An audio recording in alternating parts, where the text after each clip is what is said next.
Mas vamos tentar ver esse aqui. A diversidade é o tempero da guerra. No Bardo Escaldado. Faz tempo que eu não vejo o vídeo dele, mas a gente vai ver. Xenos, a diversidade é o tempero da guerra. Bora lá. Dizem que variedade é o tempero da vida. É claro que trocar golpes com seus irmãos em humanidade é divertido e tudo mais, mas eventualmente até o fratricídio fica sem graça. Só perguntar pro Caim. Você vai querer outros rostos pra socar, de preferência aqueles que sejam É verdade. Deixa eu pôr uma musiquinha aqui. menos que humanos. E o Imperium da Humanidade pode mapear a galáxia como se fosse dono dela, mas há bastante espaço no vazio para outras espécies se infiltrarem, gritarem algo dramático e serem imediatamente baleadas logo depois. Graças ao Deus Imperador pelos alienígenas de verdade, porque embora a Guerra Civil seja um passatempo encantador... Pai, perguntaram qual é o esporte mais famoso do Líbano. Na minha época, era a Guerra Civil.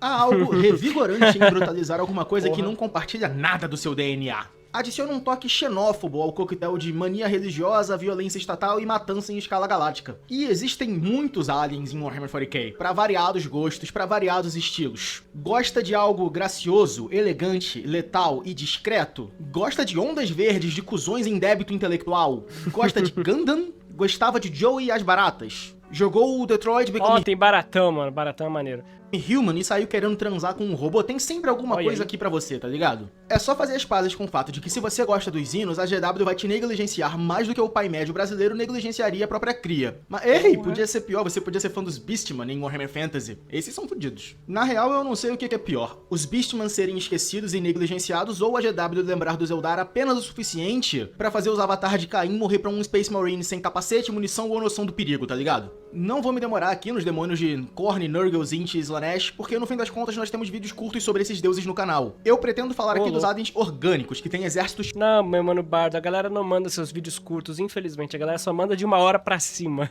Então vamos ver, né? Próprios. E que tem informações em códices. Então, por exemplo, sem os Rangdan, sem os Rud, sem os Slavers. Via de regra, podemos dividir os aliens em duas partes. Os que vieram da guerra nos céus e os que vieram porque o Imperium sofre de genocídio tardio e não conseguiu matar eles a tempo. Ou os convocou. Os que vieram da guerra no céu são 4 sabores diferentes de Eldar, e aqui eu tô contando os Exoditas, eles não têm codex, eu sou hipócrita e estou feliz com a minha hipocrisia. Caralho. Os Necron, que eram Necrontyr, mas agora são robôs tristes com Alzheimer. Os Orcs, que são uma das facetas que mais sofreram com memes em Warhammer. E aí... Os Orcs, eu, inclusive, tenho que ver os vídeos deles, que já mandaram aqui, mas vai vir depois. Daqui a pouco eles vêm. Independente na Guerra dos Céus, a gente tem, por exemplo, o Imperium Tal, que tem, em teoria, várias raças e várias espécies dentro desse império, mas na prática a GW meio que não vai deixar eles serem felizes nunca. Então, ou é Krut, ou é os Geveza, ou é os Vespids. A gente não vai ter, por exemplo, os Demiurges. Eu falo isso no sábado e no domingo eles lançam os Demiurges como unidade jogável, né? Mas enfim. O Império Tal, dentro do universo, surgiu porque o Imperium da humanidade se distraiu na hora de genocidar um planeta e os Tal criaram armas foda demais para serem facilmente mortos. O Imperium, obviamente, só estava um pouco silly girl nesses milênios de postergação. E os Tyranids, assim como o Gene Stealer Code, surgiram quando um homem acendeu um farol na Via Láctea e atraiu a maior mariposa de todas. Sem mais delongas, eu vou começar essa palhaçada pelos mais velhos, porque minha mãe me ensinou a pedir bênção pra idosos e porque eu gosto dos Necron, então bora lá. Essa é a mistura do Brasil com o Egito. Tem que deixar-me pra dançar bonito. Os Necron surgiram porque os Necrontyr entraram em guerra com os Anciões, e você talvez não saiba quem são os Anciões, pera aí. Pra rua, Tá. se manda. Obrigado. Sangue, meu sangue suga, que só sabe sugar. Os Anciões são uma raça de psionicos que semearam a galáxia com vida. Qual é a aparência deles? Sei lá. Qual é a vibe geral dessa galera? Eu sei menos ainda. Mas eles parecem ser fãs de manter o universo povoado e são relativamente legais com as pessoas. Exceto pela vez em que os Necrontyr pediram para serem curados do super câncer. Mas provavelmente eles têm seus motivos, tá ligado? Porra, não bastaria ser um câncer normal, tem que ser super, né? Tudo é exagero. Tem que ser o super câncer. Não vou julgar porque eu não sei. Na Guerra do Paraíso, o confronto absurdamente desproporcional entre Necrons e Anciões, raças inteiras eram criadas e utilizadas com o mesmo abandono que a gente usa munição hoje em dia. Muitas das raças de aliens de hoje e problemas de hoje em Warhammer 40k são por causa disso. Muitas são duas, né? Os Eldar e os Orcs. A Guerra no Céu é o 11 de setembro desse universo. As estrelas correram vermelhas com o sangue de centenas e depois de muito tempo, todos os envolvidos sossegaram o cu por 5 minutos pra se recuperar. Eu vou morrer batendo na tecla. Apesar do que vocês falam, e apesar de toda a lógica, e apesar dos fatos ao contrário, os verdadeiros vencedores da Guerra no Céu foram os Eldar. Pô, Eric, tá errado. Eu sei que tá errado. Deixa eu tá errado. Não é só o meu favoritismo falando, não é coping. Sim, os Anciões foram extintos, o que é um lado negativo pros Eldar, e eles provavelmente iam ser encaçapados pelos Necron, mas mas os robôs não conseguiram seus objetivos e tiveram que tirar uma naninha, porque o Rei Silencioso pediu. Então, por pura eliminação, a gente pode dizer, talvez forçando um pouco a barra, que os Eldar ganharam. Numa análise séria agora, a Guerra no Céu não teve vencedores, apenas sobreviventes. Os Necrons saíram muito mais fodidos do que quando entraram, e entre os Enslavers, o protocolo de sono forçado, a quebra dos deuses do material e o avanço absurdo em sua tecnologia, eles se mostraram mais do que capazes de encaçapar os Elfos. Os Eldari, por sua vez, usaram poderes psionicos que eram muito absurdos, porque eles não tinham problema com Slaanesh. Mano, olha que loucura essa porra. Cara, quero jogar isso independente do que seja, mano. Deve ser muito maneiro de criar essas paradas. Na época. E eles tinham seus deuses agindo em campo. Esse jogo é um RPG? Acho que também. Também deve ter um RPG. Tem jogo de tabuleiro, tem livro, tem jogo na Steam. Tem de tudo, mano. Porque pelo que eu tô sabendo, tem de tudo de Warhammer. Deve ter tudo de Warhammer. A guerra ia provavelmente degringolar pra ser pior do que a guerra temporal de Doctor Who. Mas eu gosto de falar que os Eldari ganharam por WO porque os adversários simplesmente levantaram e foram embora. Bom, foram dormir no caso. Mas isso é uma interpretação minha puxando muito sardinha pra facção que eu gosto. Mas enfim, anciões mal explicados, voltemos aos Necron. O pesadelo só começou. Cadê meu pau? Cadê meu pau? Os Necron surgiram quando os Necrontyr entraram em guerra com os Anciões. Agora sim essa frase faz um pouco mais de sentido. Necrontyr é pro Necron mais ou menos a mesma coisa que o Australopiteco é pro Homo sapiens, exceto pelas partes em que essa comparação tá errada pra caralho. Eu vou fazer um autoplágio aqui. A maioria de vocês sabe que o Sol é considerado quente, mas poderia ser bem pior, porque além de ser uma bola de gás extremamente morna, ele poderia ser muito radioativo. O Sol que iluminava os Necrontyr lhes enchia de radiação, mas menos raios ultravioletas e calor e luz, e mais Chernobyl com inclinação teológica. Obviamente, morar num planeta que consiste de uma estrela que é 1000 Fukushimas ao mesmo tempo, todo dia, o dia inteiro, não faz bem pra saúde da população. Viver nesse planeta era uma merda, e eles faziam um esforço concentrado pra sair de lá. O problema Eu tô muito concentrado, inclusive. é que Deus sabe como, GW sabe porque eles se tornaram biologicamente predispostos a ter câncer por causa da radiação da estrela. Ao ponto de que por isso um super câncer, ok. mesmo sem a influência da radiação solar do planeta natal deles, a vida ainda acabava dolorosa e publicamente antes do que deveria. Eles foram pedir ajuda aos velhos do universo e deu errado. Os anciões negaram o pedido de ajuda. Aí entra os Pô, mas que custava os caras ajudar, né, mano? O que custava os caras dar aí, pô? Cura o cara do super câncer. Necrontyr e as suas dinastias tinham se espalhado por aí. Eles receberam um não dos antigos por projeto de quimioterapia coletivo, mas tem algumas vertentes de por que os antigos negaram acesso ao SUS pros Necrontyr. Talvez porque se curasse essa porra, eles iam ser uma ameaça muito grande. São teorias da fanbase, por assim dizer. O primeiro é que isso ia modificar fundamentalmente como a espécie era, transformando ela numa espécie nova e apagando a antiga. Isso seria basicamente como se os antigos fizessem genocídio voluntário, e eles não querem isso. O segundo é que talvez retirando... É uma boa explicação, pô. Porque se você vai fazer uma evolução forçada assim, qualquer raça poderia pedir a mesma coisa. E aí, porra, a raça meio que não evolui por conta própria, ela evolui via pedido místico, né? Esse limite É quase como a teoria do grande filtro, tá ligado? A teoria do grande filtro. Enfim, não vou explicar aqui, mas... quem sabe do que eu tô falando. duro da sobrevivência deles tivesse um boom populacional que fosse muito parecido com os Krogan de Mass Effect. E isso é ruim. O terceiro é que ter um exército expansionista de egípcios espaciais é detrimental à saúde física e espiritual de todo mundo perto deles. Então, foi o que eu falei de primeiro. Eu achei que realmente deixar eles mais fortes assim poderia ser uma ameaça pro resto. Poderia tirar uma parada elementar da cadeia... Da cadeia alimentar? Talvez. Se o universo botou o câncer no próprio DNA dos Necrontyr pra nerfar eles, não ia ser os antigos que iam corrigir isso num patch novo, tá ligado? Então.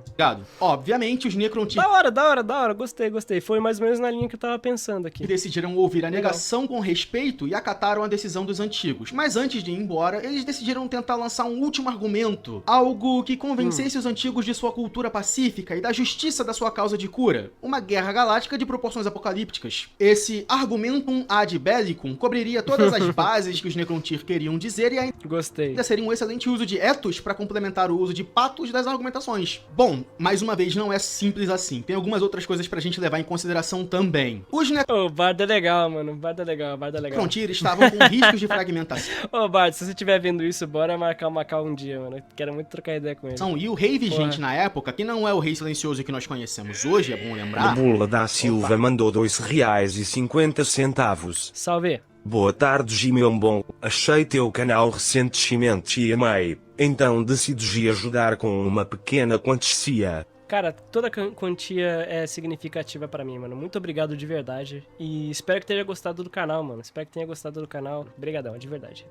Decidiu que uma forma legal de unificar o seu reino internamente era jogar eles contra um inimigo externo. A gente chamava isso, na minha juventude, de Gambito de Gengis Khan, mas eu tenho certeza que existe um nome técnico mais decente hoje em dia. A Guerra no Céu, vocês podem perceber, era muito justa. Porque de um lado você tem gente sofrendo pra controlar o próprio DNA de impedir de criar bolotas onde bolotas não deveriam existir.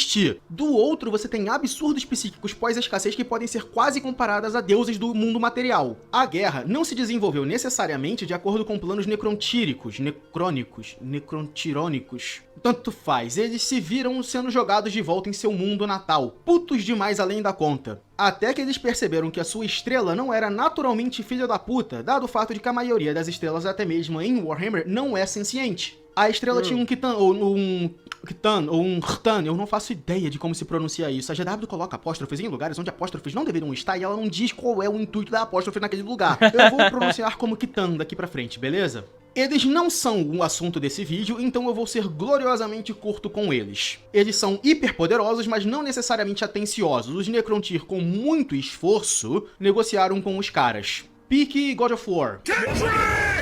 Drop another diss track, and my life is yours! E com resultados tão bons para os Necrontyr quanto foi para o Kratos, ou Kratos. O lado bom é que a guerra deu uma reacendida. Os Necrontyr viraram os Necrons, e o processo de biotransferência fez com que eles se tornassem maiores, mais fortes e mais resistentes. Provavelmente, fez com que eles não morressem de câncer, o que já é uma coisa muito boa. Em Twice Dead King, que são 2 livros excelentes, a gente vê o processo de biotransferência e entre as pessoas literalmente correndo da própria morte para se jogarem nas fornalhas junto com seus entes queridos. A vida dos Necrontyr era sofrida de verdade, você tinha pessoas morrendo na fila para serem jogados nas fornadas de biotransferência. Enquanto isso, os Khitan sobrevoavam e aparentemente consumiam as almas e o caos e a confusão nas ruas, e a situação era desesperadora ao extremo. Mano, não tem um período de paz, não tem um período de porra, sei lá, bora tentar comunicar, negociar, não tem, é só morte.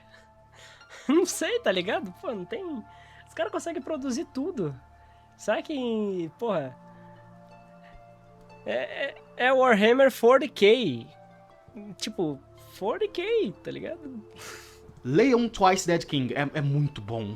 Os Khitan traíram os Necron no espírito do acordo. Pior que do jeito que ele fala, realmente dá vontade de ler, velho. Necron traíram os Khitan na letra do acordo. Todo mundo é filho da puta nessa história, a porrada estancou e os Necron tiraram uma naninha. Aqui a lore dos Necron a gente vai dividir em 2 partes, beleza? Os Velocrons, que são os Necron das antigas edições, eles eram simplesmente robôs exterminadores, escravos do Khitan, bem foda-se, sem personalidade. É bom pra horror até certo ponto, mas não tem muito como você dar sabor, não tem como você dar tempero. Os Novocrons, que são os que a gente conhece hoje e ama, como por exemplo Xandrer, o meu Alzheimer favorito, Orican, Trazyn, fazendo besteira galáxia fora, o Rei Silencioso tentando desesperadamente unificar as dinastias como alguém que pastoreia gatos, Imhotep, o Senhor da Tempestade, tentando desesperadamente não ser pastoreado pelo Silent King, por puro despeito ao que ele fez pela raça. Os Necron agora têm personalidades, dinastias, estilos, pensamentos, lutas filosóficas. É um retcon bastante legal, porque dá personalidade pros Necron e ainda permite dinastias completamente destituídas de personalidade caso você queira. Os Necron foram construídos para lutar e vencer. Isso levou os antigos a usarem raças como munição em conflitos titânicos. E isso fez com que eles inventassem, por exemplo, os Krorks, que também foram feitos para fighting and winning. Chegou os Orcs, finalmente. Sim, os Krorks são meio que os Orcs. Os Krorks são especificamente a versão Prime Cut dos Orcs. Quanto mais um Orc luta, quanto mais violência ele experimenta, melhor ele fica em tamanho e em intelecto. E os Krorks, eles viveram na Guerra do Céu. É um nível teológico de violência. Os Orcs, em comparação no milênio 30 e 40, peixe pequeno. Os Orcs são o que acontece quando você militariza a torcida do Flamengo. Eles são agressivos, engraçados, barulhentos, ligeiramente insanos, com planos que variam entre o hilariamente insano e o absurdamente esperto, dentro do contexto que é um Orc que sugeriu. Eles são confusos e caóticos com C minúsculo até o caroço, e vêm na sua direção com intenção maligna nos olhos e uma canção de torcida no coração. interação. E assim como no caso dos flamenguistas, onde tem um orc, raramente tem apenas aquele orc sozinho. Os orcs são divididos em duas formas mais ou menos, os boys, ou moleques, e os odd boys, que são os moleques especializados, mas seria algo como um moleque esquisito. Diferente dos moleques estranhos, que são os weird boys, mas a gente vai falar deles mais pra frente. Eu fiquei muito tentado a soltar o máximo do meu sotaque de faveladinho, mas eu não vou fazer isso com vocês, não. Os moleques são os orcs que vocês já conhecem. Eles são barulhentos, fedorentos, gostam de brigar e geralmente têm muito mais entusiasmo do que disciplina na hora da porrada. Os moleques não estão ali pra coisas como objetivos estratégicos, logística, negociação e manobras espertas. Eles estão ali pra tiro, porrada e bomba e se divertir brigando um com os outros até o momento que eles acham que é a hora de brigar com você. Já os moleques estranhos são os mecânicos, os médicos e os bruxos dos orcs. E eles têm mecânicos e eles têm médicos, mais ou menos, tá? Aquele meme de que eles conseguem fazer um carro com 2 caixas de papelão e um papel escrito vrum vrum é só meme. Não é como funciona na lore. Os Macboys, ou moleques mecânicos, ou molecânicos, são os que projetam, ajeitam e estruturam os carros. Projetam, ajeitam e estruturam, parece que eles sabem o que estão fazendo. Eles sabem, mas não sabem. É um pouquinho complicado. Eles entendem de forma orgânica o que estão fazendo, mas isso não quer dizer que eles sabem o que estão fazendo. Vamos lá, é um entendimento intuitivo, instintivo de como tecnologia funciona. Eles projetam motores com a naturalidade que você usa pra respirar, basicamente. A teoria mais vigente dentro do universo é que eles sentem qual... Eles vão juntando as paradas e vai vendo que vai fazendo sentido e vai fazendo, mas não explica direito, tipo, eles não sabem explicar exatamente tudo. O carro vai ser mais rápido porque eles notam diferenças no motor e sabem qual vai ser o mais eficiente, mesmo que eles não saibam como... Então eles têm uma ótima, sei lá, memória motora, inteligência motora ali, de intuição pra montar algumas paradas. Né? Replicar isso em outros motores. Aí eles sentem vontade de pintar os carros que vão se mover de forma mais rápida de vermelho. Os outros orcs veem os carros vermelhos se correndo mais rápido e aí ficam tipo... Ah! O vermelho! É o vermelho que faz o carro mover mais rápido. Eu hesito usar a palavra lógica aqui, mas dá pra entender o motivo do vermelho ser mais rápido, não é porque os orcs acreditam nisso. Vamos lá, uma crença comumente mantida entre os orcs, especialmente os Speed Freaks, que seriam os orcs que dão grau, é que pintar um veículo de vermelho faz ele ir mais rápido. Grifos vermelhos e emblemas totêmicos... Orcs são o motivo de não existir paz. Veja o vídeo. É o outro vídeo, né? Então... Eu eventualmente vou ter que ver outro vídeo também. Com marcas de mágica são pintadas no chassi numa tentativa de chamar o favor dos deuses orcs. Não se sabe se os vermelhos realmente vão mais rápido, mas os motoristas orcs acreditam nisso e dirigem com muito mais determinação e falta de bom senso. Isso pode fazer o efeito de empurrar a capacidade do motor aos extremos e tirar alguns poucos quilômetros por hora a mais da máquina, com o risco do bagulho cair muito mais facilmente. Essa porra é de 1991, isso daí é tipo Warhammer antes de Warhammer. Se eu não me engano, isso aí é quase a era do Rogue Trader. Não é Rogue Trader, não. O Rogue Trader é bem mais antigo. Mas é antigo pra caralho. E é mais ou menos daí de onde vem o meme. O molecânico vai construir um helicóptero usando 500 mil liquidificadores, um Fusca e o intuito rudimentar de como fazer a parada voar? Vai. A parada vai voar. Olha o Cogmal aí, igualzinho.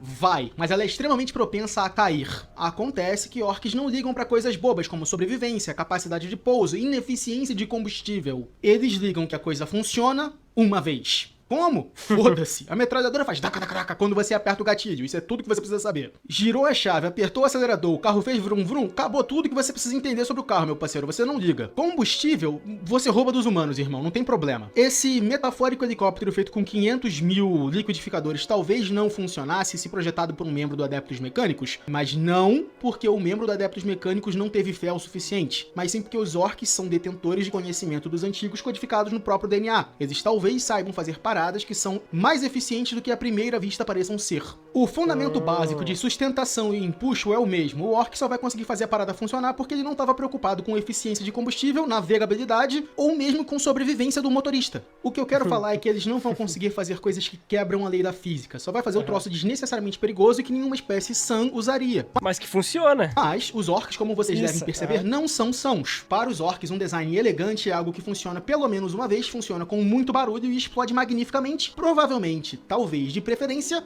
no inimigo. Eu tenho certeza que se o orc fosse o ser humano, ele ia tirar a porra do filtro de escapamento da moto. Coisa de filho da puta. E como orcs definem o inimigo? É simples. Se você acertou, era pra acertar. E, portanto, eles são seus inimigos. Se você errou, provavelmente era um aliado. Mas é bom atirar de novo só pra ter certeza. Tô dizendo que a tecnologia orc é boa? Provavelmente não. Mas ela é talvez mais segura do que a dos Skaven. Mas você não ganha pontos por produzir a segunda granada mais aleatoriamente explosiva do mundo. Claro, é melhor do que segurar a primeira granada mais aleatoriamente explosiva, mas não é como se fosse conducente a uma boa qualidade de vida. Os meninos do Adeptos adeptos mecânicos acreditam que orcs o suficiente em um determinado lugar influenciam a probabilidade para que a tecnologia funcione melhor do que deveria. Isso não quer dizer que o que eles acreditam é verdade imediatamente. Isso é bem menos os orcs conseguindo fazer um foguete voar na base de intenções malévolas e hino de futebol e mais tipo... Essa metralhadora feita de sucata em 20 minutos por um molecânico distraído aguenta dar alguns tiros antes da vibração das rajadas desmontar ela na minha mão. E isso tem a ver com o fato de que, tipo, quando um membro da Adeptos Mecânicos desmontou uma metralhadora orc, ele não conseguiu entender o que UFAs metade das porra que tava lá dentro faziam. E ele não conseguiu identificar a forma com a qual aquela metralhadora conseguia fazer os disparos acionarem. Isso não quer dizer que não tinha como, só quer dizer que ele não identificou. Fora a crença em espírito máquina e blá blá blá, mas isso daí é outra coisa. A parada é estúpida, mas não tão estúpida assim. Os orcs não têm Toon Force. Mech Boys e Pain Boys têm um conhecimento implantado direto no seu DNA. Seus veículos... Eles têm, tipo, uma lógica diferente. São, em teoria, viáveis, assim como a forma com que os médicos orcs conseguem fazer cirurgias é tecnicamente viável graças ao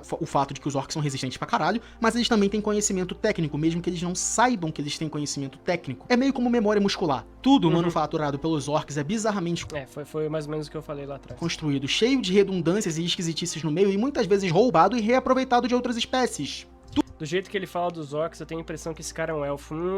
Tudo dessa raça é Elfo é frutinha. perigoso para o inimigo contra o qual ela é usado, no usuário, nos passageiros, no projetista, montadores e até em transeuntes aleatórios que não tem nada a ver com o assunto. Mas elas são assim por design, porque eles acreditam piamente de que a primeira regra com relação à segurança com armas é que você deve se divertir. Todo orc acha que ele deveria estar no comando, mas apenas um realmente está. E é relativamente fácil encontrar quem é que tá no comando. Ele é o maior, o mais verde e o mais barulhento. Quanto mais um orc briga, mais ele cresce, e por isso ele se torna mais capaz de comandar respeito até certo ponto de outros orcs. Me entenda errado da forma correta aqui, os orcs não são leais, mas eles não vão trair alguém pelas costas como um Skaven faria, pelo jeito que um Skaven faria. Ele vai te trair porque seria hilário te acertar pelas costas aleatoriamente no campo de batalha e tá na vez dele comandar, tá ligado? E você não vai sair do trono, então é a vez dele te tirar a força. Ainda... Legal. Cara, eu achei mais sincero, tá ligado? Eu nem iria me sentir tão mal de ser traído por um orc um dia assim, tá ligado? Pô. Ia ser engraçado. É uma facada nas costas, mas é muito menos campo corporativo e muito mais o seu É muito menos pessoal, tá ligado? amigo quando você era criança que queria jogar o PlayStation e aí ele bateu em você e pegou o controle. Jorginho, seu filho da puta, eu sei que você assiste meus vídeos, eu ainda não esqueci. Orcs também tem médicos, os Pain Dogs, que aprendem a arte da medicina menos como Hoje é live de Warhammer, tava trabalhando, cheguei agora. Tamo vendo aqui um Warhammerzinho, mano. parnasianismo e mais como dança interpretativa. E os Weird Boys, ou moleques bizarros, que são os xamãs, psychers e a unidade psiquicamente ativa dos orcs. Eles não parecem tirar a energia da Warp diretamente, mas sim do campo coletivo dos orcs. Talvez daí venha a ideia dos memes de que os orcs são capazes de reescrever a realidade em grandes números. Não é porque eles fazem isso, mas muitos orcs juntos conseguem fazer com que os Weird Boys façam mais coisas. Por um lado, ser um Weird Boy é maneiro, porque palavra de poder, morte, é um dos melhores feitiços já inventado no D&D. Por outro lado, consumir muito poder da é prejudicial à sua saúde. No mínimo, uma dor de cabeça em escalas maiores de severidade transforma o seu crânio em uma granada de fragmentação de alta intensidade. O campo coletivo dos orcs, ou a energia... Essa é a última vez que eu faço essa porra nesse vídeo. O campo coletivo parece fazer com que os orcs saibam quem está no comando de forma instintiva, e assim eles conseguem organizar as wall, que é uma mistura de cruzada, micareta, trio elétrico, porradaria generalizada, e quando os seus amigos saem pra um bar, o bar fecha, você vai pro outro, e o bar fecha, você vai pro outro, e você faz isso até 6 horas da manhã. Eu não sei se isso é uma experiência normal dos adolescentes hoje em dia, eu sei que eu fiz isso 1 ou 2 vezes, e a minha noiva mandou tirar essa parte do vídeo, eu vou ficar quieto. Os orcs parecem ser o porrete dos antigos. É bom, mano. É bom. Sendo menos corruptíveis pela Warp, muito mais fisicamente competentes e gloriosamente estúpidos, a não ser fora de confrontos verdadeiramente titânicos. E se eles são o porrete pra esmagar a armadura, a gente sempre precisa de uma alabarda ou um estileto, uma arma de precisão, com a qual você vai nas brechinhas de inimigos específicos. Uma arma bela e elegante, que dança entre luzes e sombras, que ataca onde precisa. Nós precisamos... Era uma vez um elfo encantado que morava num pé de caqui. A Eldari no geral. Em cima morava um duende safado que vivia fazendo pipi. Vocês sabem que eu sou extremamente imparcial e que eu tento me manter fora dos textos que eu escrevo, então acreditem quando eu digo melhor facção de Warhammer é essa aqui. Imparcial pra caralho. São os senhores da galáxia. Estrelas viviam e morriam sob seus pés assandalhados. Claro que se você for perguntar pra alguém mais enviesado que rejeita a justíssima história Eldar, então eles são as armas dos antigos, dada a sapiência e a capacidade de mover a Warp. Quando os Eldari lutaram contra os Necron, seus deuses, Kayla Menshakain, Isha, Morai Heg e outros assumiram postos de comando no campo de batalha. E como todo mundo sabe... Mano, facilmente os orcs são muito divertidos de usar, tá? Porra, foi a parada que mais me atraiu aqui até agora. Na moral, os Necrons são interessantes. Achei legal a história, a lore. Mas, porra, os orcs, cara... é a parada mais da hora de todas. Nossa, cara, pô, mó divertido. Work hard, play hard. A Guerra no Céu foi cansativa, irritantemente longa e desproporcionalmente letal. Os Eldar usavam seus poderes psíquicos sem medo de ser feliz. Depois, o hedonismo abateu enquanto eles se recuperavam da Guerra no Céu e os arranca-rabo que eles tiveram com os Necrons. Quando eu falo hedonismo, eu não quero que vocês entendam um baile de funk eterno com mulher Eldar no paredão e no fluxo. Eu quero dizer exploração de tudo. A mente Eldar é bem diferente da mente humana, e o jeito mais fácil que eu tenho pra explicar é: imagina um novelo de lã. Você provavelmente pensou num novelo de lã, talvez ele seja colorido, talvez não, provavelmente eu não tô na tua mente pra saber, ainda. Mas você pensou apenas no novelo de lã. O Eldar, ao pensar no novelo, ele imagina a cadeia produtiva que transformou a lã em linha, a ovelha e como ela foi criada, o que ela comeu, a cor que ia tingir com algum tipo de pigmento e como esse pigmento é feito, como tudo isso interagiu de forma química e como toda... Carai, bicho pragmático da porra. essa cadeia se manifesta para produzir um novelo de lã. Louco. Eles parecem gostar de conjecturar sobre cada parte e a arte de cada uma. Por isso eu patrocinei o vídeo dos orcs. Se assim hoje posso fazer um pix pra dar uma força. Não entendi esse final. Se assim hoje posso, não entendi. O meu comentário anterior se aplica ao Warhammer. Breno, papapá. Curiosidade, caso o orc não esteja em conflito, eles ficam mais fracos e burros. É contra a natureza deles a paz faz mal pra eles. Faz sentido. A natureza caótica dos bichinhos, né, mano? É da hora, eu gosto. Ele dá graça pras coisas, né? Obrigado aí, mano. Breno. O Eldar em questão ia quase conseguir sentir o cheiro da tintura, a sensação da lã, ouvir o bramido da ovelha, porque tudo isso é parte do novelo de lã, não dá pra imaginar apenas o final. E ele imaginou, pensou e sentiu tudo isso mais ou menos no mesmo microsegundo que levou você pra pensar no novelo. Resumindo muito, não exatamente assim, mas muito parecido com isso, mas não isso. O ponto é, a mente Eldar é estranha, detalhista, focada e ao mesmo tempo dispersa. Isso é um dos motivos que leva os Farseers a terem tantos problemas com profecias, pelo que eu entendi. O caminho do destino se espalha, se confunde, é turbulento como uma face na água, e cada onda gera uma obsessão diferente que o Farseer deve combater para focar onde realmente importa. Agora, aplique esse nível bizarro de detalhismo, perfeccionismo e foco e dispersão para tudo. Para as artes, teatro, escrita, jardinagem, pecuária, plantação. Agora imagine... Eles são extremamente hiperfocados, entendi. E que além disso, mas hiperfocados em tudo. Isso tudo você tem passe livre pra morrer, voltar e reencarnar, que você tem todas as sensações exageradas e todos os estímulos esticados até quase arrebentar. Os Pleasure Cults, ou seitas do prazer, não são uma depravação Eldar de elfos que querem molhar o biscoito, mas a veneração da própria ideia de sensação em si. Dor, prazer, asco, molhado, acidez, marrom, tanto faz, tudo é estímulo. E agora imagine que os cultos surjam para estabelecer como melhor entender, sentir e catalogar cada sensação. Verdadeiramente as dissecar. Isso, talvez, tenha sido os Pleasure Cults no seu auge. Os Eldar tinham um comando da Warp ao ponto de usar a própria energia do universo, com os Bone Singers em solidificação para poder fazer construções. As construções Eldar em si são parte mágica, parte ciência, parte arte e completamente alienígena. Tudo era elevado ao extremo e isso explica a grandeza do Império Eldar e o ressentimento amargo que ele teve ao ver sua queda. Porque apesar de tudo, eles tinham mãos mortais demais para poder segurar a eternidade. É só ver como os Dark Eldar são, e mais ou menos isso era o que eles eram no passado, só que eles tinham um maior acesso ao Warp, porque os Dark Eldar não podem usar a Warp. Eu digo isso baseado na sociedade dos Dark Eldar, que parecem manter muito do Alguém me explica o que é Warp mesmo? Eu acho que eu esqueci. Império pré-queda, mesmo que eles tenham perdido a capacidade de usar poderes psíquicos. E aí você tem a galera que se apaixonou por isso, devotou as suas vidas às miríades de artes, movimentos e sussurros, e outros que reconheceram a podridão por trás da beleza, a doença por baixo da obsessão e se retiraram. E uma terceira galera que queria que garotas palhaço fossem uma raça real de garotas. Quando Slaanesh nasceu, suas almas se tornaram eternamente ligadas ao príncipe dos prazeres. Se eles não tomarem precauções adequadas, no momento que eles morrem, a misericórdia da mãe das melancolias teorias não são coisas que nenhum Eldar gostaria de sentir. Então eles procuraram formas diferentes de salvaguardar as próprias almas. Aí agora os Eldar se dividem em 4. Comecemos não só pelo que mais chama atenção, mas provavelmente...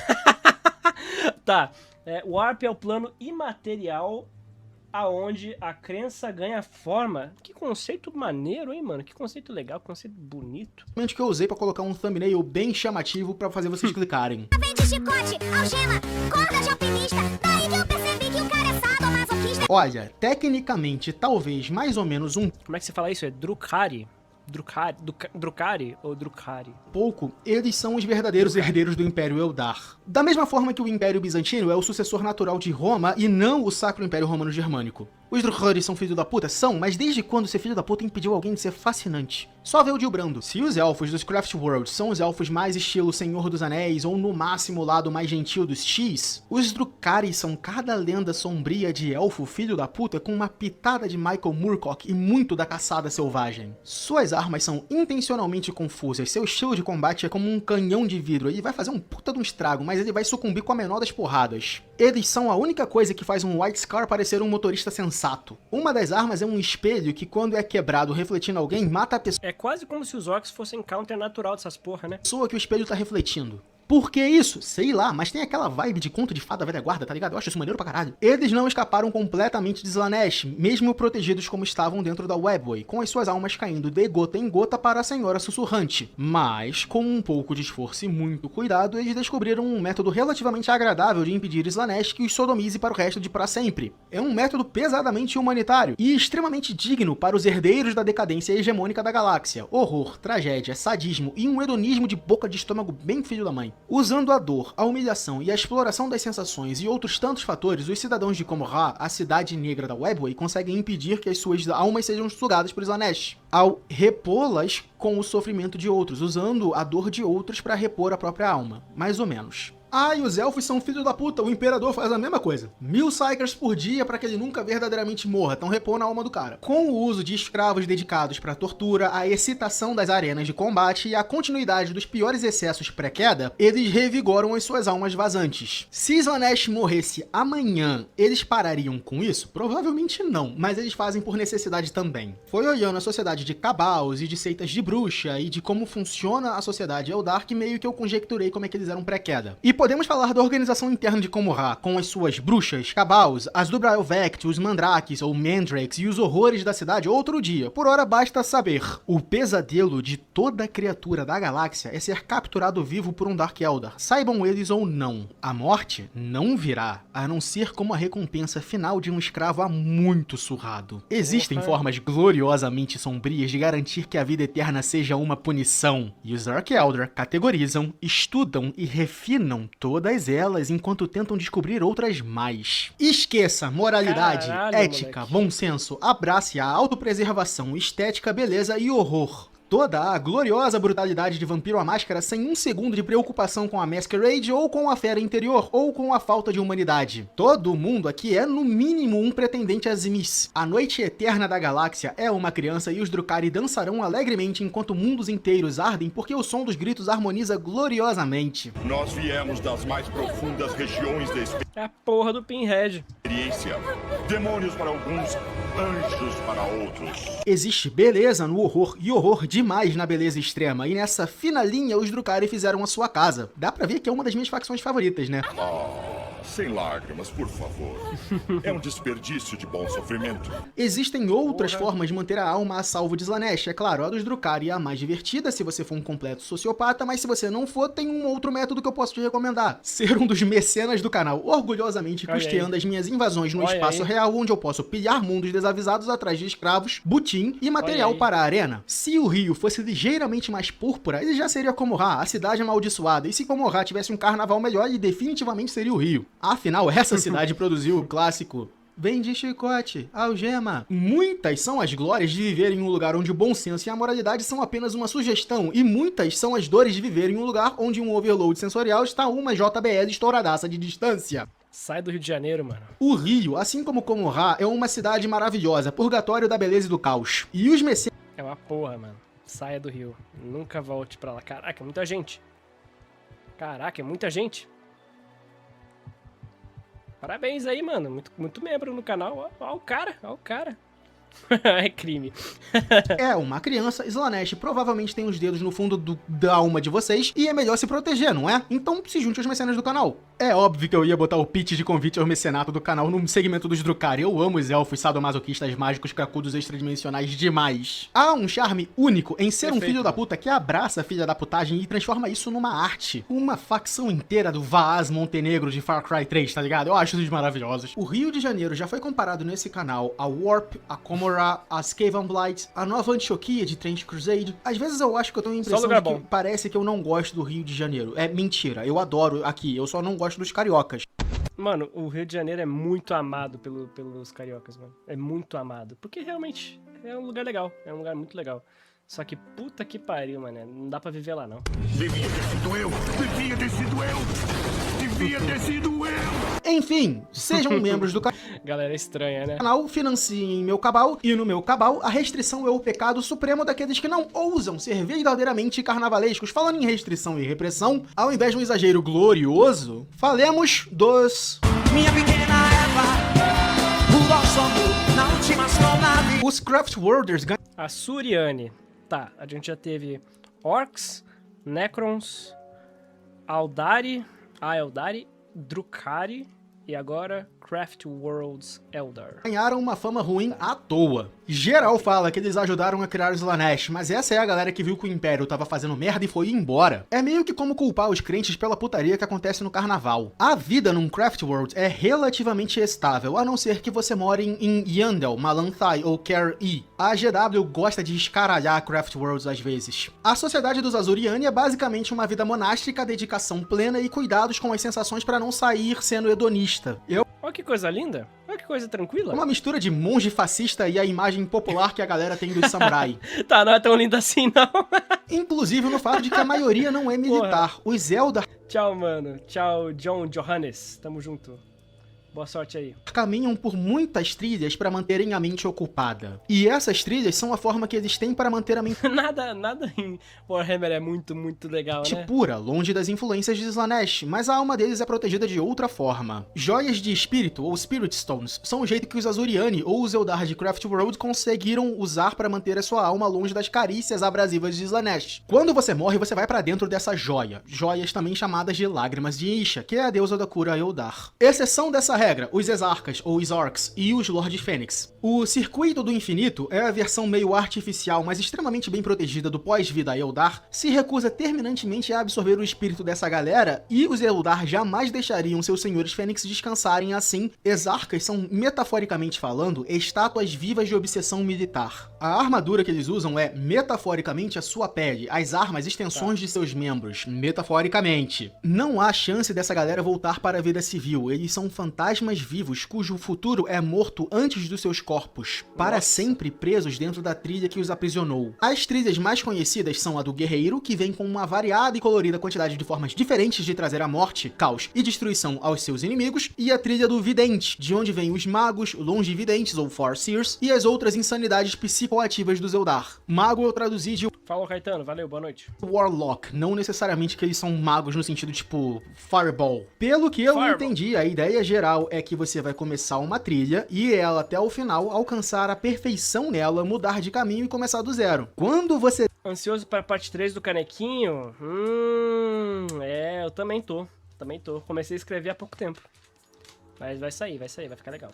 Pode confiar. Der a volta em todas as especializações, o que eu acho que é altamente improvável, se Deus quiser, alguém inventou algo novo para aquela trilha que você começou e você pode começar tudo de novo. Os Eldar estão sempre extremamente dedicados ao seu campo de estudo atual. O problema surge, é claro, quando a mentalidade Eldar se torna extremamente obcecada com algo, o que acontece com relativa facilidade se eles não se vigiarem. E eu não posso julgar ninguém, eu às vezes passo um dia sem comer porque eu fiquei completamente absorvido num livro ou no trabalho, ou porque eu tô tentando fazer algo muito específico e horas passaram e eu não vi. Mas o caos Eldar é ainda mais estúpido, eu entendo, específico e hiperfocado. Eles meio que criam outra personalidade que eles chamam de máscara para se adequar à trilha tomada, que se molda a tudo que se espera social, psicológica e espiritualmente daquela trilha. E até onde eu sei, pode acontecer com qualquer caminho. Literalmente uma máscara para eles conseguirem viver aquela parada, mano.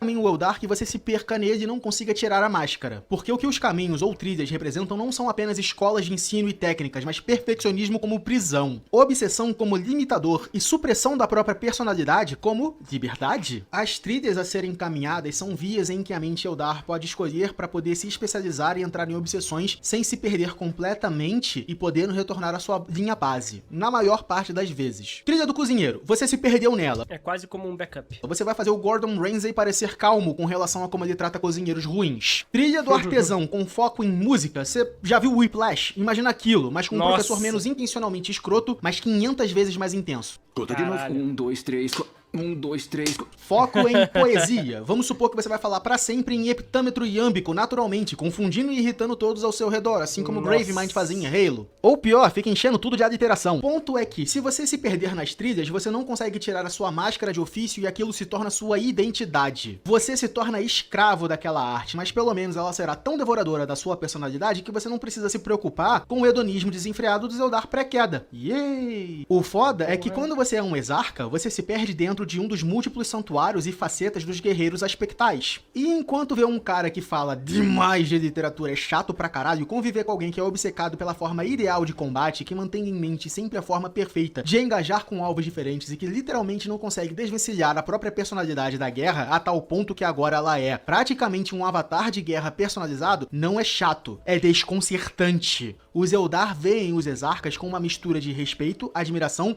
e repulsa, porque afinal os trilhos foram feitos para impedir esse pensamento obsessivo e mesmo assim os caras se deixaram cair por um deles. E logo pelos mais intensamente desagradáveis entre os trilhos, por sinal, os trilhos dedicados à guerra, a Kaela Mencha Kane. Mas ainda assim, os Craftworlders vivem em uma sociedade relativamente calma, em migrações constantes pela galáxia e conseguem sossegar o cu mais vezes do que não. Eldar não entra em guerra, a não ser que seja a última opção. Eles não têm números para isso, não tem saco para isso. Tem algumas exceções, mas isso vai ficar pro vídeo dos Eldar. A maioria quer apenas viver o resto da sua eternidade em uma melancolia isolada sem jamais interagir com qualquer coisa que não seja alguém que seja Eldar também. Infelizmente, a galáxia é empesteada de humanos e às vezes eles acabam tendo que trocar cartas escritas com agressividade. E às vezes essas cartas vêm a, sei lá, 400 km por hora saído de uma pistola shuriken. O problema maior dos Eldari, com relação à humanidade, mas com relação a quase tudo mesmo, é que eles têm a mania de manutenção preventiva de combate. Manutenção preventiva é ótimo, mas você não aplica esse conceito pra guerra. Como assim? Exemplo, daqui a 100 anos vai nascer um ser humano em um planeta que vai conseguir liderar tropas que vai escaralhar um Maiden World. O Maiden World tá vazio, só tem bicho, não tem Eldar, mas ele vai lá e vai invadir. Os Eldar, então, pra impedir esse cara de nascer, crescer e se desenvolver, manipulam uma war inteira de orcs para aquele planeta de forma que todo mundo ali morra e o cara nunca nasça. Claro, isso é um exemplo extremo, mas os Eldar aplicam esse raciocínio pra quase tudo, em escala muito menor a maior parte do tempo. O problema não é nem isso, é que 99% das vezes a GW só mostra os Eldar fazendo isso quando dá errado e tem que resolver na mão, tá ligado? Então parece que eles estão sempre fazendo merda. É a mesma coisa, a gente vai ver com os Tyranids, mas a maior parte das vezes eles são mostrados como perdendo, porque quando eles ganham, não sobra ninguém pra contar a história. Os Eldari em Craftworld são o exato oposto dos seus primos na Cidade Sombria. Desesperados para se manterem estáveis ao ponto de suprimirem as próprias personalidades e cultivarem máscaras de guerra, de artesão, de botânico, pessoas que transformaram estética em guerra. Gente que no final das contas tem que se proibir de sentir qualquer coisa sem ritualização extrema, caso contrário a obsessão pode bater logo logo. Eu simpatizo mais com isso do que deveria, a diferença é que eu tenho a minha noiva pra me segurar e me impedir de passar dias a fundos afundado no livro, e os Eldari não têm a minha noiva, que é uma excelente ferramenta externa de auxílio à personalidade. Os Eldari têm, então, que transformar a própria ideia de autocontrole em mania e fragmentação de personalidade. É trágico, é triste, é foda e é uma solução para um problema que eles não criaram, apenas herdaram. Os Drukhari escolheram devorar o universo para manterem a si mesmos. Os Craftworlds se destroem na esperança de não se quebrarem. Se fragmentam para se manterem inteiros. E a beleza e o horror de um Eldar que se fragmentou em 500 máscaras ao seguir dezenas de trilhas é a seguinte. Como nós sabemos, no final de tudo, se ainda há um rosto por trás da máscara, se ainda tem uma pessoa... Porra, ele vai ser só um puta especialista em 500 coisas, mas no fundo ele não é ninguém. Personalidade original. Como sabemos, se ao bater da meia-noite, Cacilda e Cassandra não se encontram frente a frente com um estranho desconhecido de amarelo. Os Drukhari têm a sua escolha, hedonismo e egoísmo. Os Azuriani têm outra, o quieto colapso mental para impedir uma tragédia muito maior. Mas há uma terceira escolha, que envolve ter a sua vida sendo um Stardew Valley e Monster Hunter ao mesmo tempo. Existe uma escolha muito foda nesse universo. Existem... Deus e eu. Elfos Rurais. Da hora, tá? Fico feliz em ver Tokyo Ghoul sendo falado no canal. Esse mangá é bom demais, mas por muito tempo só o que eu vi aqui no YouTube era a gente reclamando da adaptação. A galera... Ler o mangá é muito custoso, né? É muito difícil ler o mangá, mano. Ler um mangá, você pegar uma coisa e ler ela e passar uma página, é muito esforço. Envolve... Tem que treinar peso pra passar a página. É muito custoso, mano. Elfos caipiras espaciais que cavalgam dinossauros e pseudo-dragões enquanto lutam bravamente pra tirar tudo e todos da sua propriedade. E por algum motivo na minha cabeça eles têm sotaque mineiro. A Muito maneiro, tá? GW se recusa a liberar um códex pra essa galera, mas enfim. Eles acreditam que quando morrem, as almas Então por que eles fazem? vão para o World Spirit, um espírito do mundo que protege eles de irem para o Warp em si. Alguns Porra, eles cavalgam o dinossauro, mano. menires nos mundos canalizam a energia da Warp, então talvez eles estejam corretos dependendo da interpretação. Mas basicamente é isso. Isso é 99% da lore deles, eu acho. Mas é uma facção que não se mistura com ninguém, nem com os Drukhari, nem com os Azuriani, nem com o resto da galáxia. É uma galera que deu uma boa olhada no Império Eldar e foi embora. Eles são o puro suco da ressonância narrativa, porque eles não se envolvem nem com a lore. Eu falei que eles são caipiras, mas não pensa neles como pessoas com pouca tecnologia. Eles têm armas muito boas. Eles não têm, pra trazer uma comparação muito escrota, o equivalente Eldar de uma lavadora de roupa, mas eles têm o equivalente Eldar de uma arma foda pra caramba. Enfim, literalmente acabou tudo que eu sei sobre a lore desses caras. Aí eles aparecem no Infinito e o Adivinho também. Acabou aí. O Trazing rouba ele. O Trazing rouba todo mundo, o Trazing rouba eles. Falemos dos palhaços. Pô, mas eu gostei deles, queria saber mais. Irmã, Harlequin, sim, eu sei, Enéas. irmão, amigo ou não. Caraca, o Enéas morreu e só sobrou isso de legado, velho. Venham pra apresentação. Um dia brilhante ou noite amarga, o show clama por risadas. Os Arlequins são os mais enigmáticos entre os Eldar. E ainda assim eles têm mais lore que os Exoditas. Eles existem porque a GW ouviu o termo teatro de guerra e achou que era literalmente isso. Eles são os que melhor sabem passear pelos caminhos da Webway. Não obedecem e não juram fidelidade a nenhum Craftworld cabal, culto bruxa, mundo donzela ou gangue de corsários. Se você não for o próprio Kegorar, tanto faz, ou o mestre de picadinho. Pô, se até o cara que tem PhD nessa porra não sabe falar os nomes, imagina eu, né, mano? Não tem nem que me preocupar. Dele, em específico, a sua ordem em um peido particularmente articulado é praticamente a mesma coisa. Claro, eles não são extremamente arrogantes e estão dispostos a ir com o seu plano, às vezes, se o resultado for bom. De Komorra... Isso aqui parece que, mano, meteram, falou, quero colocar palhaço em alguma coisa. Vamos, como é que faz? Tem espaço? Tem, pô, é o Warhammer. Pode colocar tudo aí dentro, não tem problema não. Até Alatoic, onde quer que eles queiram ir, eles vão. São aceitos, tolerados e acomodados, até porque a alternativa é arrumar briga com eles e isso ninguém quer. Quando os Eldar ficaram insanos com excesso de estímulo pré-queda, os palhaços de Kegorar foram protegidos porque o deus deles escapou do banquete, orgia, massacre e sessão de teolocídio que Slaanesh fez. Como que Kegorar escapou? Sei lá, o Kane escapou mais ou menos porque ele é pica e por causa de Khorne, talvez. Isha escapou porque Slaanesh tinha um propósito muito sombrio pra Isha. E Kegorar escapou escapando. Durante algum tempo, os fãs dos Eldari achavam que Kegorar seria um dos principais responsáveis, se não o responsável pelo fim de Slaanesh. Mas aí vieram os Inari e junto dos Inari, obviamente, Inead, o deus da morte Eldar, começou a aparecer. Mas esse plot point não tá indo pra lugar nenhum, porque de acordo com um despertar psíquico, uma das espadas necessárias pra matar Slaanesh tá dentro do palácio de Slaanesh e ninguém vai lá buscar essa porra. Tá, aqui vai uma reclamação minha que não tem nada a ver com porra nenhuma, mas eu vi um monte de gente falando, seria muito legal se o Lionel Johnson ou se o Lehman Russ voltasse resgatando a Isha. Se isso acontecer, eu vou dar um jeito de digitalizar o estado platônico do meu ódio e enviar pra GW. Deixa os Eldar resolverem os problemas dos Eldar. Eu entendo que o Guilliman voltou com a ajuda da Yvraine. Não quer dizer que o Imperium precisa retribuir o favor. Deixa os Eldar ganharem alguma coisa sozinhos, que não precisa de,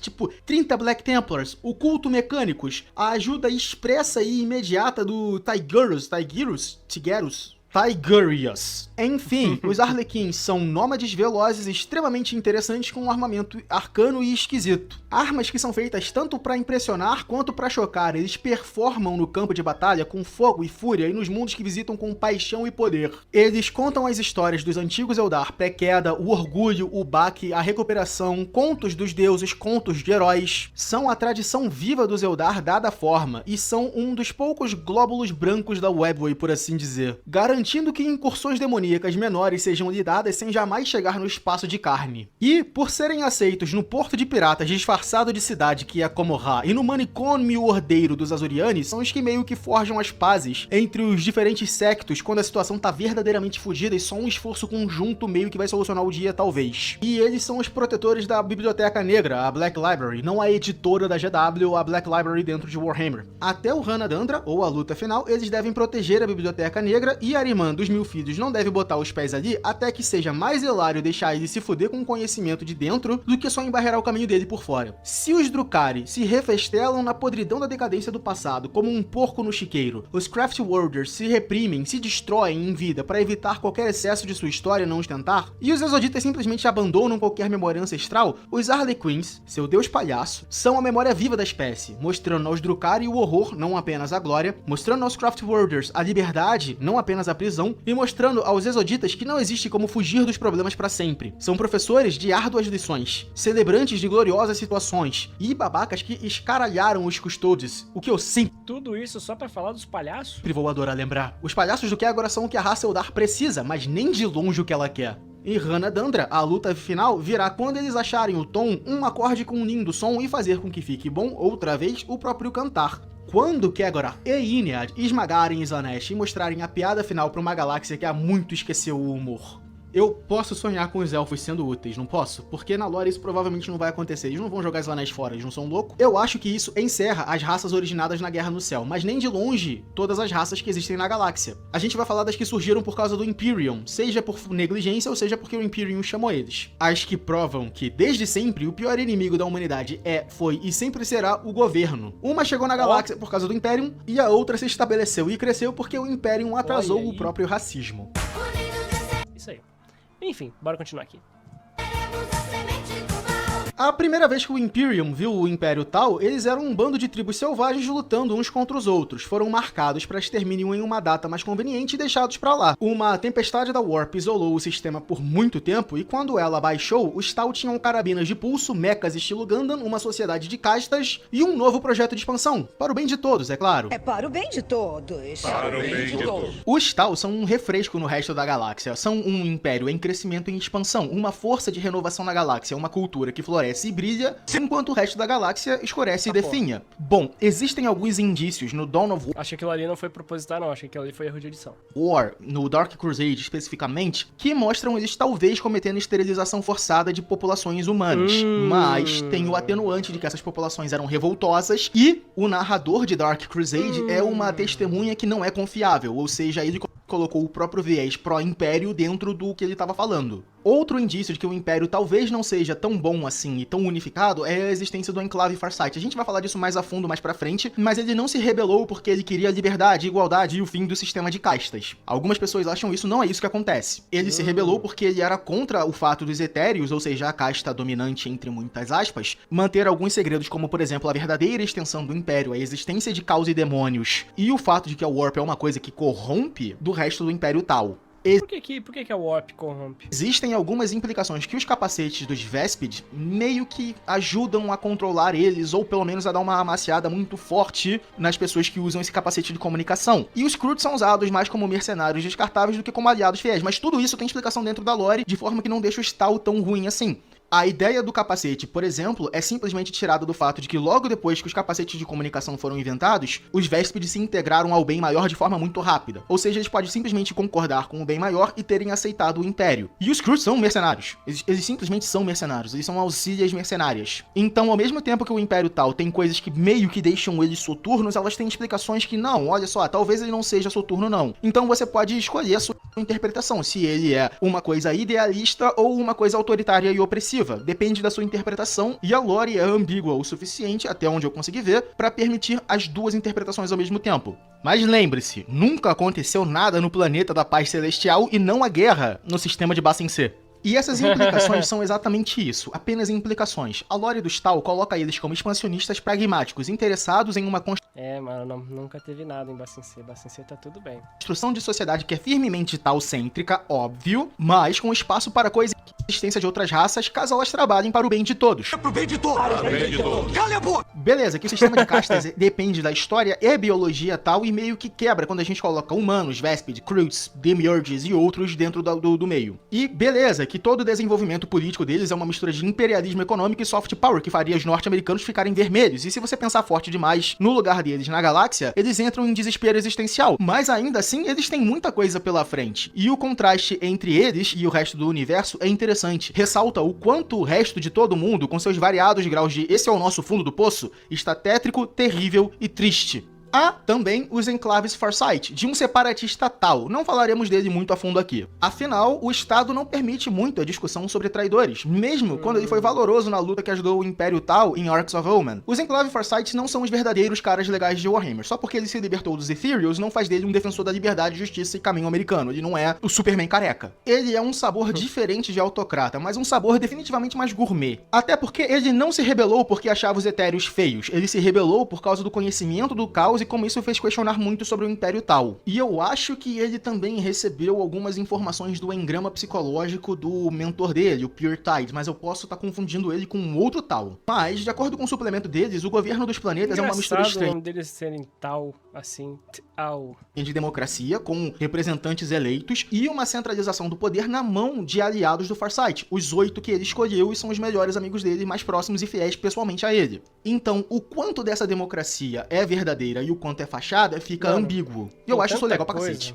Tem tanta coisa em Warhammer, mano. Tem Eles parecem existir numa mistura híbrida de governo que pode pender para o autoritário e o livre, dependendo da interpretação. E todas as castas, exceto os etéreos, podem navegar entre os mundos, mas é encorajado fortemente que você fique em um mundo mais adequado para a sua casta e que você não se misture muito com os outros. O único etéreo que é bem-vindo é A1'Shi, ou A1'Shi, não sei como é que se pronuncia. Um etéreo que acabou sendo mais fechamento com a casta do fogo do que com a própria galera dele. Bom, isso era antes do Império Tal mandar o A1'Shi reaver os mundos do Farsight. Eu vi algumas pessoas falando que o Farsight era racista contra os auxiliares, ou seja, ele era contra aliens. Eu nunca vi evidência disso. E eles podem usar Vespids, Kroots e humanos, então eu acho que a galera confundiu o Farsight com a quarta esfera de expansão, que deu uma surtada assim os Gallarfields e começaram a ser muito racistas com humanos. Os Tal, por sinal, não têm uma alma muito brilhante, eles não chamam a atenção dentro da Warp. Então quando o Gallarfield fechou, os humanos surtaram por causa da influência da Warp, e os Tal ficaram, que porra que tá havendo, meu Deus? Esse império é um paradoxo interessante. Seus guerreiros são profissionais, suas táticas têm lógica e eles não jogam guerreiros fora à toa. Eles são inclusivos, dinâmicos e estéreis por design, não no fato de que eles não podem reproduzir, eles podem sim, mas que tanto estética quanto tematicamente eles são uma sala de cirurgia. Eles são limpos, precisos, técnicos e numa posição onde qualquer passe em falso pode acabar com eles. Eles são extremamente inteligentes, dedicados, com um bom senso e lutam por ideais que não são imediatamente repulsivos à mente do século XXI, mas é justamente a sua esperança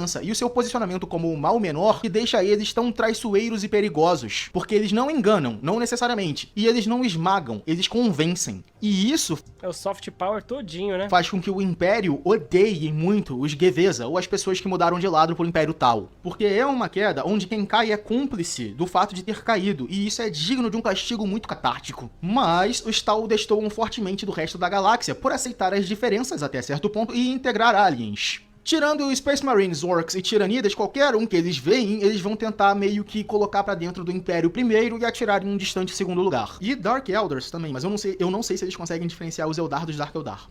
Tenta convencer um Orc aí, né? Eles estão cheios de esperança em uma galáxia que faz muito tempo que abandonou essa vibe. Eu gosto de observar os Tal dando seus primeiros passos em Warhammer, porque é como ver um filhote animado de cachorro andando em um campo minado. Ele talvez tenha muita coisa pela frente, mas só se ele tomar muito cuidado onde ele pisa. Existe uma outra facção que é muito parecida com os Tal, no sentido que analogia boa, mano. De que a decadência não é a coisa que os define, e eles estão mais do que dispostos a aceitarem todos em seus abraços quitinosos. Falemos dos Tyranids. Comer é o melhor para poder crescer.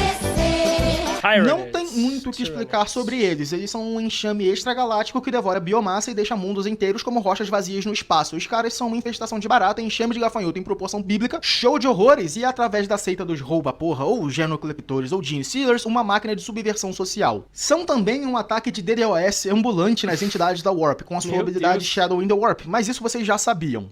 O que vocês não sabem é que Eu não sabia não, mano. os Tyranids muito provavelmente são culpa do Imperium. Eu sou leigo. Então, a destruição de Malantai, o Craft World que não tinha nada a ver com porra nenhuma e tava tranquilo no espaço, é talvez, indiretamente, culpa do Imperium. Malditos Monkai. No sério, durante a heresia do Horus, um farol galáctico teletransporte chamado Pharos foi ligado. Por motivos que todo mundo dentro do universo concordam, são válidos. E junto a isso eles não sabiam que isso ia chamar os Tiranidas. Acender o farol atraiu a atenção de uma grande massa devoradora de além da galáxia que vagarosamente, ponderosamente, se direcionou para a galáxia que nós conhecemos e amamos ou toleramos. É aquela, foi sem querer, mas levar uma facada sem querer não vai desemorrajar o meu sangue, não vai? Vocês vão perceber que a minha voz tá indo pra casa do caralho. Eu peço desculpas a todos, mas eu preciso gravar vídeos e a minha voz não colabora, então eu vou sujeitar vocês a mesma coisa que eu tenho que ouvir toda vez que eu abro a boca. Caraca, ele deve ter gravado isso aí uns 3, 4 dias diferentes, né, mano?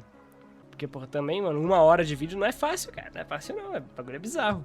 Os Tyranids vêm em 2 sabores, vários cuzões descartáveis e gigantescos monstros quebra-linha. A exceção foi o Carnifex da Distração, uma estratégia favorita das edições passadas que consistia em utilizar os Tyranids são dinossauros muito feios, monstro quebra-linha como um cuzão descartável para que os cuzões descartáveis possam ser usados como monstros quebra-linha. Eu sou muito desconectado do tabletop, o canal do Jason Gunner pode ensinar vocês a jogarem caso vocês queiram. Lá dá pra aprender se a tática do Carnifex de distração ainda funciona. Os Tyranids, por bloquearem a Warp, impedem ou muito dificultam a comunicação entre planetas, que dependem de coros astropatas, por exemplo. Então é como se as baratas da sua casa soubessem desconectar a sua internet, te impedindo de chamar um dedetizador. Nossa. A Hivemind em si é interessante pelo quão absurdamente não interessante ela é. Até uma parada relativamente recente, se eu não me engano, foi na caixa Leviathan. O pobre do Tigurius tocou na Hivemind, né, com a mente dele, e aí ele ficou tipo, meu Deus, eu acho que essa galera me odeia. Na Devastação de Baal, nós temos algumas coisas que indicam que ela talvez odeie, e o Cryptman, que é um inquisidor que a gente vai falar dele em outro vídeo, quando tava investigando a Hivemind, pensou, cara, eu acho que esses putos odeiam a gente, hein? Vamos ver isso aí.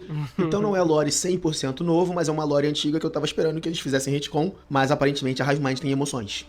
Às vezes. Dependendo do autor. Mas, durante muito tempo, a gente achou que a Hivemind era o horror perfeito. Sem emoção, sem propósito, apenas certezas. Ela não odiava a raça humana, ela talvez nem notasse que a humanidade existia quando a gente lia algumas coisas, por exemplo, do Codex Tiranidas. Por sinal, toda vez que a gente vê alguma coisa do Codex Tiranidas, alguma short story que sempre fica no Codex, a gente vê pelo ponto de vista de alguém que acabou de sobreviver e tá fugindo desesperado, ou alguém que, tipo, foi devorado e deixou uma última carta, por assim dizer. Então a gente sempre tem impressões de horror e mistério e nunca certezas absolutas. Eu acho isso maneiro pra caramba. Porque fazia a Hivemind parecer uma coisa que executava sua função sem espaço pra negociações, trégua ou compreensão. A galáxia inteira era apenas gado pro abate cósmico, uma chacina contida entre paredes de espaço Depois eu respondo essa pergunta aí que você fez de Boruto, ou Diga 300 Forever, daqui a pouco.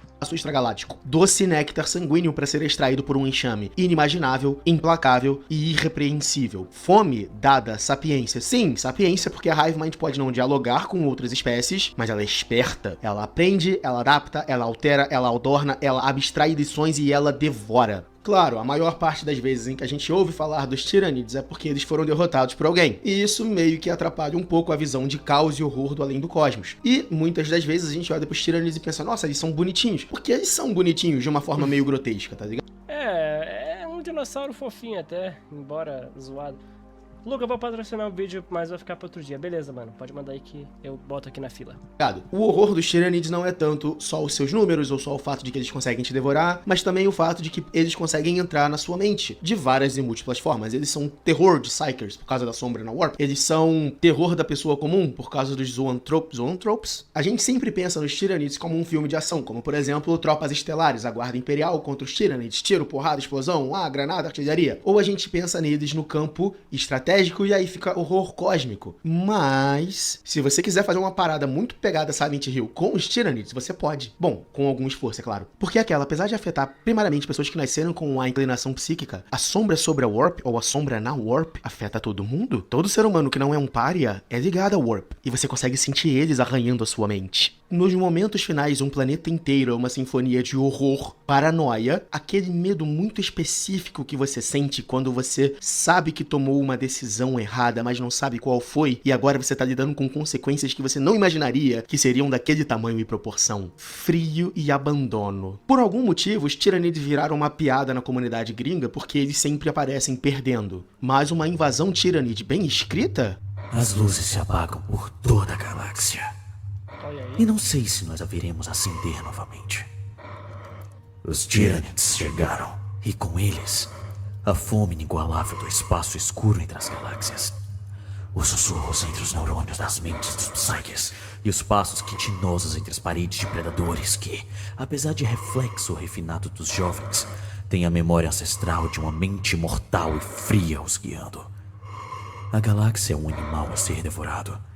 As estrelas gritam as mortes de trilhões. Os tambores nas profundezas O soam. Akamberline 505 mandou R$6. Quebrou a imersão, Esse viado. anime está no meu coração por causa do plot desse personagem. Caraca, quebrou totalmente a imersão. Poxa. Me assustei com o grito do Jill. Porque o Império cresceu demais. Ah, perdi a usou imersão demais aqui. os pecados. Foda-se. E o salário do pecado é a morte. Da hora, mano. Diversão pra toda a família. Os Tyranids são um sabor de desespero cósmico muito único, mas se você quer os seus aliens com menos somos apenas cordeiros para o sacrifício cósmico e mais paranoia padrão da Guerra Fria, deixe-me te apresentar a maravilhosa ferramenta Tyranida pra amolecer planetas pra invasão. E a maioria diz então é revolução. Gene Stealer. É assim? Gene Stealer Clue. Gente feia, careca e esquisita, que na verdade não é gente, e não é nem o meu preconceito com os esteticamente prejudicados falando. Eles não são gente mesmo. As seitas genocleptoras, ou Gene Stealers, são projetos de infiltração alien mascarados de revolta social mascarada de seita sexual mascarada de culto ao fim do mundo. Bom, não, eles são um culto ao fim do mundo, e eles estão ativamente trabalhando pra isso, até certo ponto. Contratando entre os pobres, os fudidos e os sem pares, eles vão criando gente. Vamos falar deles num vídeo próprio, mas quanto mais gerações de distância entre o novo cara e o patriarca, mais humana a criatura parece. Ou seja, o patriarca alterou o DNA de uma pessoa e essa teve um filho. Esse híbrido é de primeira geração e ele claramente não é humano. O de primeira geração engravida alguém, essa segunda geração já é relativamente mais humana, e assim vai e assim pra frente. No básico, os patriarcas geram crianças revoltantes e elas sentem que vivem em tempos revoltosos. Com o elo psíquico do patriarca, a mãe não fica revoltada de cuidar de uma criança horrível fruto de um relacionamento não inteiramente consciente e consentido. Essas crianças revoltas, frutos de um relacionamento revoltoso, começam a sequestrar os refugos da sociedade, e eles vão gerando gerações novas, fingindo ser mutantes, fazem gangues, até chegar a um ponto onde as coisas parecem quase humanas de verdade. E aí eles tentam se integrar à sociedade padrão. Vamos lá, João é um Gene Stealer de segunda geração. Ele tem 3 braços de um lado do corpo, um braço do outro, ele tem 7 mãos no total e ele tem 2 cus, um deles fica na cara. Marcos é um Gene Stealer de terceira geração. Ele tem um braço na esquerda, um braço na direita e um braço no centro. Os olhos de Marcos têm pupilas verticais, mas isso você só consegue prestar atenção quando ele tira o óculos. Cleitinho é um Gene Stealer de quarta geração. E ele parece muito com um ser humano, exceto pela parte em que ele é pálido, todas as veias dele são negras, o olho dele não tem aquela partezinha branca e é tudo preto. Mas isso daí também é a população mutante de Necromundo, então meio que foda-se, tá ligado?